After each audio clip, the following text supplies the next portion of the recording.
अस्सलाम वालेकुम दोस्तों, आप देख रहे हैं टेक्निकल अर्शमान यूट्यूब चैनल। दोस्तों आज की वीडियो में मैं आपको बताऊंगा कि जैज़ कैश से हम लोन किस तरह से ले सकते हैं और कितना लोन ले सकते हैं। यानी कि एक 100 रुपये से लेकर आप 30,000 तक का लोन ले सकते हैं।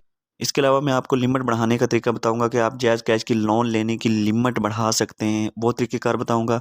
और मैं आपको आज इस वीडियो में बताऊंगा कि आपको 100 रुपये पर कितना टैक्स लगेगा, 1000 रुपये पर आपको कितने पे एक्स्ट्रा फ़ीस देनी पड़ेगी, या 30,000 लेते हैं तो आपको कितना टैक्स अदा करना होगा। ये तमाम तर बातें मैं आपको आज इस वीडियो में बताऊंगा। दोस्तों सबसे पहले आपने जैज़ कैश ऐप ओपन कर लेनी है। जहाँ पर आपको बैलेंस आपका नज़र आ रहा होगा उसके साथ ही आपके साथ ये लोन लिखा हुआ है, आपने इस पर क्लिक कर लेना है। आपको लोन लेने का तरीक़ेकार मैं आपको बता रहा हूँ। उसके बाद आपके सामने इस तरह से ओपन हो जाएगा। यहाँ पर कुछ लोगों के पास 10,000 लिखा होता है, 20,000 लिखा होता है, 30,000 लिखा होता है, लिमिट ये लिखी होती है। तो मेरी यहाँ पर जो लिमिट लिखी हुई वो 1800 रुपये तक है। मैं लोन जो है 1800 तक ले सकता हूँ। अब दोस्तों मैं आपको लिमिट बढ़ाने का तरीका बताता हूँ कि आप चाहते हैं कि आप 20,000 लेना चाहते हैं, या 30,000 लेना चाहते हैं, या 10,000 लेना चाहते हैं। तो आपने लिमिट बढ़ाने के लिए यहाँ पर आपने सबसे पहले आपने, अब मेरी यहाँ पर 1800 है लिमिट, तो मैं यहाँ पर 1800 लूँगा लोन इनसे। 1800 लेकर वापस इनको एक हफ़्ते के अंदर रिटर्न कर दूँगा। तो मेरी जो अगली बार लिमिट जो है ना, कम से कम 5,000 लिमिट बढ़ जाएगी। इसी तरह से दोबारा फिर मैं 1800 लूँगा तो मेरी लिमिट और बढ़ जाएगी। अगर 3-4 बार मैं लिमिट लूँगा तो मेरी कम से कम 10-12 हज़ार तक मेरी लिमिट बढ़ जाएगी। इस तरह से आप अपनी लिमिट बढ़ा सकते हैं। यानी कि एक बार लोन लें वापस कर दें, लोन लें वापस कर दें, तो आपकी लिमिट ऑटोमेटिक बढ़ती जाएगी। अब मैं आपको यहाँ पर बता देता हूँ दोस्तों कि हमें 100 रुपये पर कितना टैक्स लगेगा, या 1000 रुपये पर हमें कितना टैक्स लगेगा। यहाँ पर दोस्तों मैं 100 रुपये लिख लेता हूँ और उसके बाद नीचे यहाँ पर क्लिक कर लेता हूँ।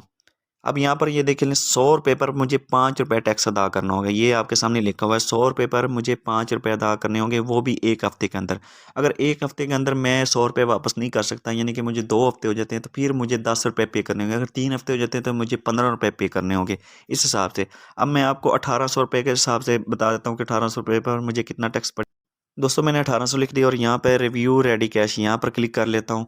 उसके बाद यहाँ पर ये देखें, वीकली जो है मुझे टैक्स पड़ेगा वो 90 रुपये पड़ेगा। 1800 रुपये अगर मैं लेता हूँ तो मुझे वापस जब रिटर्न करने होंगे तो 1890 रुपये वापस रिटर्न करने होंगे। और जब मैं रिटर्न कर दूँगा तो मेरी लिमिट भी ऑटोमेटिक बढ़ जाएगी। और दोस्तों इसमें ख़ास बात यह है कि अगर मैं एक हफ़्ते के अंदर 1800 नहीं रिटर्न कर सकता, मुझे 2 हफ़्ते हो जाते हैं, 3 हफ़्ते हो जाते हैं, तो उस हिसाब से 90 एक हफ़्ते के, दूसरे हफ़्ते के फिर 90 रुपये, और तीसरे हफ़्ते के फिर 90 रुपये, यानी कि एक्स्ट्रा जो कि 270 रुपये मुझे वापस रिटर्न करने होंगे। ये टैक्स मेरा होगा 3 हफ़्तों का। इस तरह से दोस्तों आप लोन ले सकते हैं। अब यहाँ पर आपने नीचे कंटिन्यू पर क्लिक करना है। यहाँ पर कंटिन्यू पर क्लिक करेंगे, यहाँ पर आपने अपने जैज़ कैश ऐप का जो पासवर्ड होगा, आपने यहाँ पर पासवर्ड इंटर करेंगे तो आपके पास 1800 रुपये आपके अकाउंट में आ जाएगा। दोस्तों इस तरह से आप जैज़ कैश से लोन ले सकते हैं। अगर आपको मेरी मालूमात अच्छी लगी तो वीडियो को लाइक लाजमी कर देना और चैनल को सब्सक्राइब कर देना, ताकि आपको मेरी हर वीडियो मिलती रहे। नेक्स्ट वीडियो तक अल्लाह हाफिज़।